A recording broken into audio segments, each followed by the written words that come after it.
প্রাণের গ্রাম মাহুর কিসমত। এখানকার নদী, মাটি, ঘাস, গাছপালা, পুকুর দেখলে যেন প্রাণ ছুঁয়ে যায়, আর যে আসবে সে প্রেমে পড়ে যাবে। আসসালামু আলাইকুম, তোমরা কেমন আছো বন্ধুরা? আশা করি তোমরা খুব ভালো আছো। তো আজকের ভিডিওটি মাহুর কিসমত গ্রাম নিয়ে। প্রাকৃতিক সৌন্দর্য এতটাই সুন্দর যে না আসলে বুঝতে পারবে না। উপরে রয়েছে নীল আকাশ আর নিচে রয়েছে সবুজ মাঠ।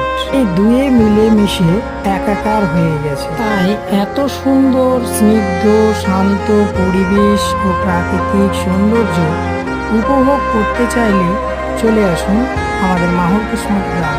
এই গ্রামের পাশ দিয়ে বয়ে গেছে পুনর্ভবা নদী, আর এর শেষ সীমান্তে রয়েছে প্রাণের শহর গঙ্গারামপুর। এখানকার পশু পাখি, মাঠ ঘাট, নদী নালা, আকাশ বাতাস সকলে প্রমাণ দিয়ে দিবে প্রাকৃতিক প্রশান্তি।